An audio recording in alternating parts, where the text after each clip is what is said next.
उमेश पाल हत्याकांड में आरोपी अतीक की बीवी शाइस्ता पर पुलिस ने 50,000 का इनाम पहले ही घोषित किया था और अब अतीक की बहन आयशा और अशरफ की बीवी जैनब पर 25 से लेकर 25,000 का इनाम घोषित किया गया है। उमेश पाल हत्याकांड में आरोपी बनाई गई अतीक अहमद के भाई अशरफ की बीवी जैनब फातिमा और अतीक अहमद की बहन आयशा नूरी पर प्रयागराज पुलिस ने इनाम घोषित कर दिया है। पुलिस कमिश्नर ने दोनों आरोपी महिलाओं पर 25 से लेकर 25,000 का इनाम रखा है। अब जो भी माफिया की बीवी और बहन को पकड़वाएगा उसको पुलिस 25,000 रुपये इनाम देगी। अशरफ की बीवी जैनब और अतीक अशरफ की बहन आयशा नूरी उमेश पाल हत्याकांड के 10 दिन बाद से अब तक फरार है। दोनों ही आरोपियों के घर पर पुलिस कुर्की की कार्रवाई भी कर चुकी है। जैनब प्रयागराज के हटवा में जबकि आयशा नूरी मेरठ में रहती थी। दोनों अब तक पुलिस की पकड़ से बाहर है, इसलिए दोनों औरतों पर पुलिस ने इनाम घोषित कर दिया है। अगर दोनों नहीं पकड़ी गई तो इनाम की राशि और बढ़ाई जा सकती है। मुंबई इंडियंस को उसी के घर पर राजस्थान रॉयल्स के खिलाफ 6 विकेट से हार का सामना करना पड़ रहा है। मुंबई इंडियंस की यह सीजन की तीसरी हार है और उसे अभी भी अपनी पहली जीत का इंतजार है। राजस्थान रॉयल्स ने मैच में टॉस जीतकर पहले गेंदबाजी का फैसला लिया था।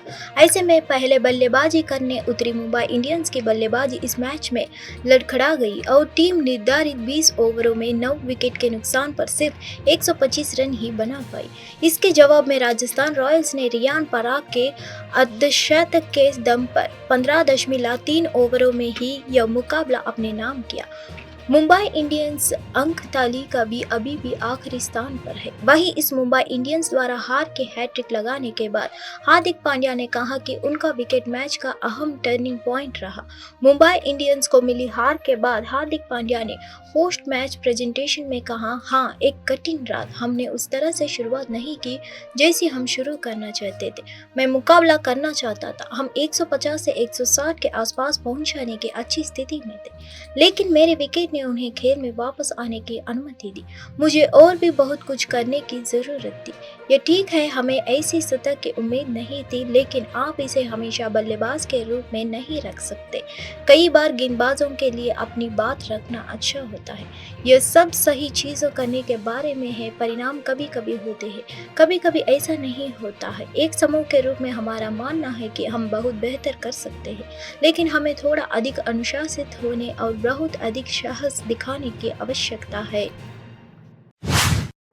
दिल्ली की शराब नीति केस में सीएम अरविंद केजरीवाल तिहाड़ जेल की सेल नंबर 2 में रहेंगे। इसी जेल में केजरीवाल के सहयोगी और शराब नीति केस में आरोपी मनीष सिसोदिया, संजय सिंह अलग अलग सेल में बंद है। के कविता भी महिला सेल नंबर 6 में रखी गई है। दिल्ली की शराब नीति केस में सीएम अरविंद केजरीवाल को 15 अप्रैल तक के लिए तिहाड़ जेल भेज दिया गया है। सोमवार को ईडी ने उन्हें राउज एवेन्यू कोर्ट में पेश किया। जांच एजेंसी ने कोर्ट से केजरीवाल की 14 दिन की न्यायिक हिरासत मांगी, जिसे कोर्ट ने स्वीकार कर लिया। अब दिल्ली के सीएम तिहाड़ जेल की सेल नंबर 2 में रहेंगे। इसी जेल में केजरीवाल के सहयोगी और शराब नीति केस में आरोपी मनीष सिसोदिया, संजय सिंह अलग अलग सेल में बंद है। के कविता भी महिला सेल नंबर 6 में रखी गई है। वहीं केजरीवाल की गिरफ्तारी के खिलाफ याचिका पर दिल्ली हाईकोर्ट में 3 अप्रैल को सुनवाई है। अरविंद केजरीवाल को ईडी ने 21 मार्च को सीएम हाउस में गिरफ्तार किया था। उन्हें 22 मार्च को राउज एवेन्यू कोर्ट में पेश किया गया। कोर्ट ने केजरीवाल को 28 मार्च तक के लिए ईडी रिमांड पर भेजा था। इसके बाद 28 मार्च की सुनवाई में कोर्ट ने उनकी रिमांड 1 अप्रैल तक बढ़ा दी है। अब वो 15 अप्रैल तक न्यायिक हिरासत में रहेंगे। दिल्ली शराब घोटाले मामले में आरोपी संजय सिंह की जमानत और गिरफ्तारी को चुनौती देने वाली याचिकाओं पर सुप्रीम कोर्ट में आज सुनवाई होगी। पिछले सुनवाई में संजय सिंह के लिए पेश वरिष्ठ वकील अभिषेक मनु सिंघवी ने कहा था कि प्रवर्तन निदेशालय के मुख्य गवाह दिनेश अरोड़ा ने पहले अपने 9 बयानों में संजय सिंह का नाम नहीं लिया था। संजय सिंह को 1.5 साल बाद गिरफ्तार किया गया। सिंघवी ने कोर्ट में कहा था कि अप्रूवर की गवाही तब तक विश्वसनीय नहीं होती जब तक उसकी पुष्टि न हो जाए। 19 जुलाई 2023 को अप्रूवर बने दिनेश अरोड़ा के बयान में पहली बार संजय सिंह का नाम आया, यहाँ तक कि 164 के बयान में भी नाम नहीं लिया था। संजय सिंह ने ईडी के खिलाफ शिकायत की और फिर ईडी ने बिना किसी समन के उन्हें गिरफ्तार कर लिया। हाईकोर्ट ने 7 फरवरी को सिंह की जमानत याचिका खारिज कर दी थी, लेकिन निचली अदालत को सुनवाई शुरू होने पर इसमें तेजी लाने का निर्देश दिया था। सिंह दिल्ली से राज्यसभा के लिए फिर से चुने गए हैं। प्रवर्तन निदेशालय ने सिंह को मामले में 4 अक्टूबर 2023 को गिरफ्तार किया था। दिल्ली के मुख्यमंत्री अरविंद केजरीवाल के भी दिल्ली शराब नीति से जुड़े मनी लॉन्ड्रिंग केस में तिहाड़ जेल में पहुंच गए हैं। संजय सिंह, मनीष सिसोदिया और के कविता पहले से ही इस मामले में जेल में कैद है। केजरीवाल को 21 मार्च को प्रवर्तन निदेशालय ने गिरफ्तार किया था और वह 10 दिनों तक उसकी हिरासत में रहे। प्रवर्तन निदेशालय की हिरासत खत्म होने के बाद उन्हें विशेष न्यायाधीश कावेरी बवेजा की अदालत में पेश किया गया है। ईडी ने उनकी 15 दिन की न्यायिक हिरासत का अनुरोध करते हुए कहा कि उन्होंने बिल्कुल भी सहयोग नहीं किया। अदालत ने ईडी की याचिका मंजूर कर ली है। मंगलवार को यानी आज प्रधानमंत्री मोदी किच्चा बाईपास मार्ग पर स्थित मोदी मैदान में रैली को संबोधित करेंगे। पुलिस प्रशासन की ओर से विशेष सतर्कता बरती जा रही है। डॉग स्क्वाड ने जनसभा स्थल के आसपास सघन तलाशी अभियान चलाया।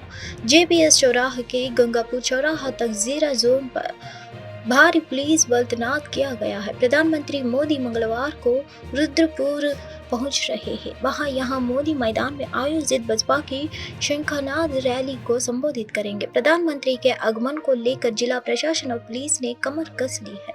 इसके लिए मोदी मैदान में भव्य मंच को तैयार किया जा रहा है। जगह जगह पैरामिलिट्री फोर्स और पुलिस के जवानों की तैनाती की गई है। रैली में 1 लाख लोगों को लाने का लक्ष्य रखा गया है। मंगलवार को प्रधानमंत्री मोदी किच्चा बाईपास मार्ग पर स्थित मोदी मैदान में रैली को संबोधित करेंगे। इसको लेकर एसपीजी की निगरानी में मोदी मैदान में लोक निर्माण विभाग भव्य मंच व जनता के लिए दर्शक दीर्घा बनाई जा रही है। लोक निर्माण विभाग की ओर से मैदान को समतल कर आरबीएम डालकर रास्ते पक्के किए गए हैं। सड़क की सफाई करने के साथ ही डिवाइडरों की रंग रोगन किया गया है। विदेश मंत्री डॉक्टर एस जयशंकर ने 1 अप्रैल को गुजरात के सूरत में युवा व्यापारिक नेताओं के साथ बातचीत की। बातचीत सत्र के दौरान विदेश मंत्री जयशंकर ने दिल्ली के सीएम अरविंद केजरीवाल की गिरफ्तारी पर टिप्पणी करने वाले देशों को सीधी प्रतिक्रिया दी और कहा कि कुछ देशों की टिप्पणी करने की पुरानी आदत है, लेकिन यह एक आंतरिक मामला है।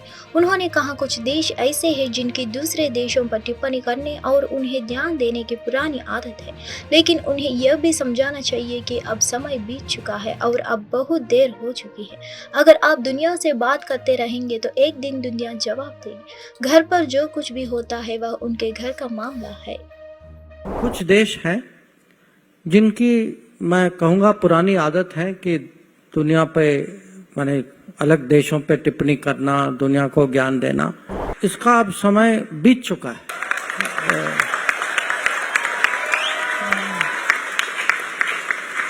घर में जो होती है वो उनके घर का मामला। उत्तर प्रदेश के मुख्यमंत्री योगी आदित्यनाथ ने 1 अप्रैल को बुलंदशहर के एक जनसभा के दौरान पिछली सरकारों पर तीखे हमले किए। उन्होंने कहा कि पहले केवल गुंडे ही सुरक्षित थे। उन्होंने कहा कि जो गुंडे पहले सुरक्षित थे वे आज असुरक्षित है। सीएम योगी ने कहा यहाँ ऐसा विकास हुआ है जिसकी शायद ही कभी कल्पना की गई है। पहले केवल गुंडों ही सुरक्षित थे, जो गुंडे पहले सुरक्षित थे वे आज असुरक्षित है।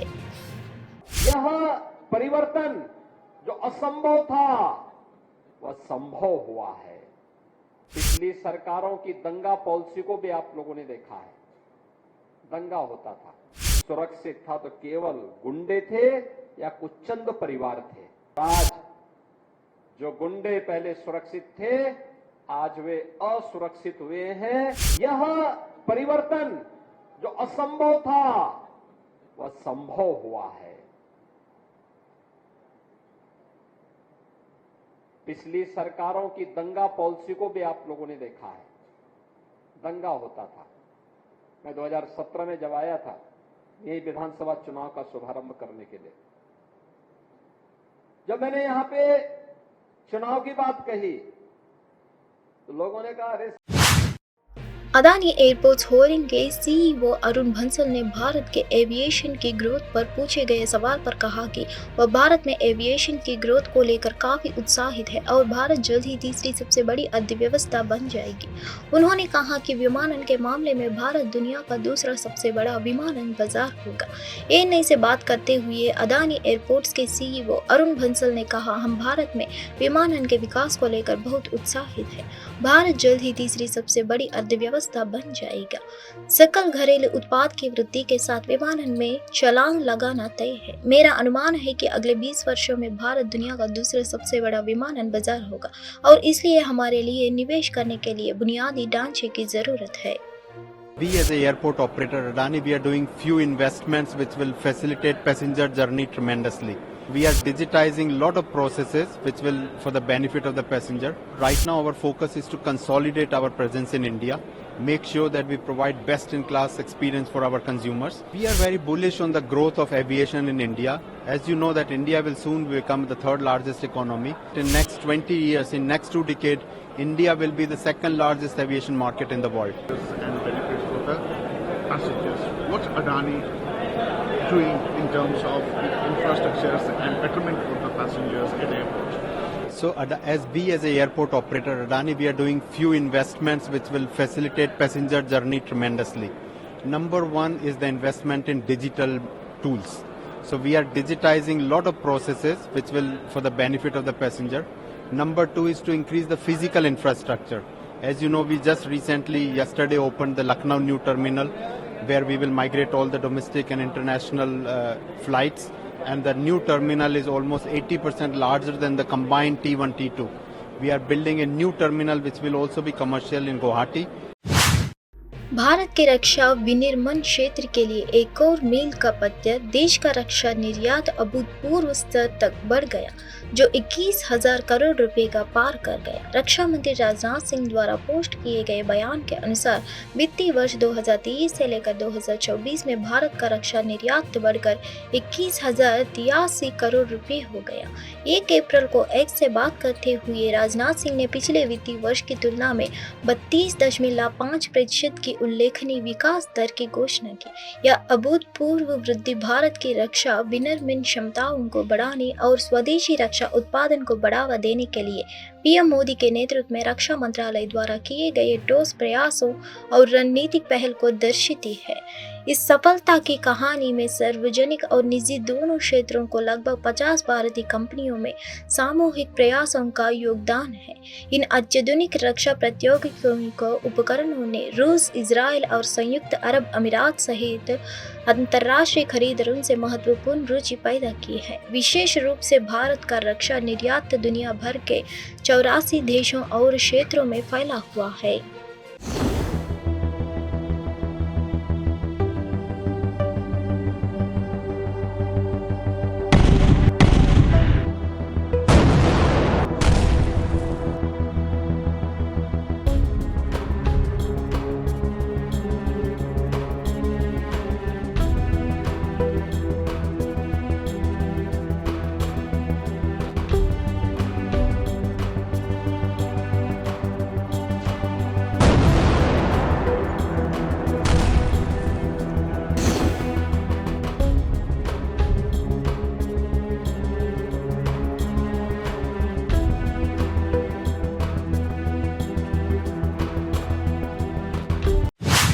केंद्रीय गृह मंत्री अमित शाह 1 अप्रैल को राजस्थान के जोधपुर में शक्ति केंद्र प्रमुख सम्मेलन में शामिल हुए। कार्यक्रम को संबोधित करते हुए एचएम अमित शाह ने कहा कि 10 साल तक डॉक्टर मनमोहन सिंह ने विश्व अर्थव्यवस्था में भारत को 11वें स्थान पर रखा और आज 10 साल के भीतर पीएम मोदी ने भारत को दुनिया की 5वीं सबसे बड़ी अर्थव्यवस्था बना दिया है। उन्होंने लोगों से मोदी को दोबारा पीएम बनाने का आग्रह करते हुए कहा कि वह भारत को तीसरी सबसे बड़ी अर्थव्यवस्था बनाएंगे। 10 दिनों के भीतर हमने सर्जिकल स्ट्राइक और एयर स्ट्राइक करके पाकिस्तान को जवाब दिया। पीएम मोदी ने देश की सुरक्षा और उसे समृद्धि बनाने के लिए कई कदम उठाए हैं। मैं मोदी की गारंटी के बारे में बात करना चाहता हूँ। पीएम मोदी को दोबारा पीएम बनाए और वह भारत को तीसरी सबसे बड़ी अर्थव्यवस्था बनाएंगे।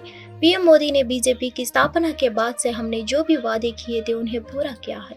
पूर्व प्रधानमंत्री जवाहरलाल नेहरू ने कश्मीर में धारा 370 लगाकर गलती की थी। पीएम मोदी ने 5 अगस्त 2019 को अनुच्छेद 370 खत्म किया और कश्मीर में भारतीय झंडा फहराया।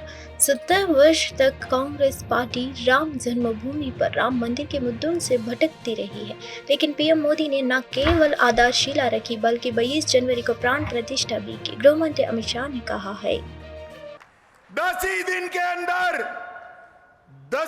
के अंदर सर्जिकल स्ट्राइक और एयर स्ट्राइक कर पाकिस्तान के घर में घुसकर आतंकवादियों का सफाया करने का काम नरेंद्र मोदी जी ने किया। भाइयों और बहनों, मोदी जी ने देश को सुरक्षित करने का काम किया है। मोदी जी ने देश को समृद्ध करने का काम किया है। 10 साल से भारत के अर्थतंत्र को ये अर्थशास्त्री मनमोहन सिंह 11वें नंबर पर फ्रीज कर बैठ गए।